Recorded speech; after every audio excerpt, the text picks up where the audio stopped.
Okay everyone, let's go ahead and follow the directions as they are presented here. Click on the link. We are going to sign in using our Ivy Tech credentials here.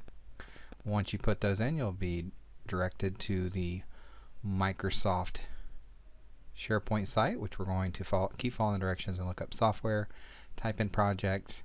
Once you type in project here, you will see that what you have is Project 2019 available. Even though our class is 2016, the software will work. Microsoft Project 2019 is backwards compatible.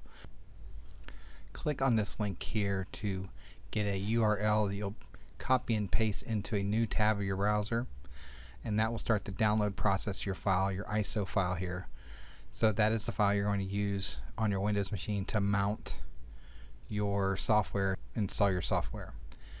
Once you've started that download, you can click on the view key to see the product key that you're going to enter after the installation process to be able to activate your product and make sure that it's a valid license, that software belongs to you, because this software will belong to you. So don't share your product key with anyone else. So go ahead and do that process, and then you'll be ready to start the installation process for Microsoft Professional 2019. Go to your location where you've saved your file, and you're going to right click and mount it, or if you have software like I have, you can select the file and then mount that as a drive on your Windows machine. So I have the software, and that's why I'm doing it this way, but for you, should just be able to right click, select mount.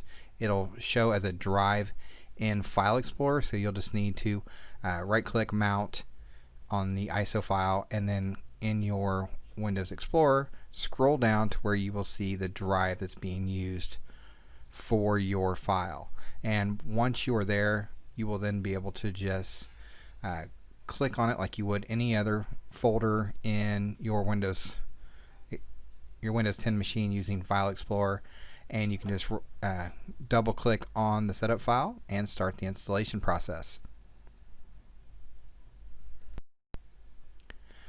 The time it takes to install the software will vary based on your system.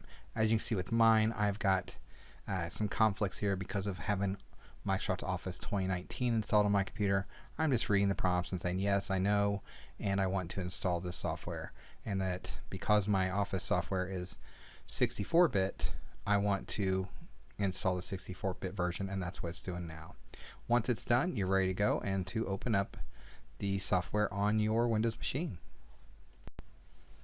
And just like any other computer, I'm going to go to the Start menu, find Project, click on it, let it open up, and then I'm going to be given the product key location where I need to put in my product key that I downloaded. Put that in there, activate, and you'll see you're brought to the Start screen for Microsoft Project. We're all ready to go.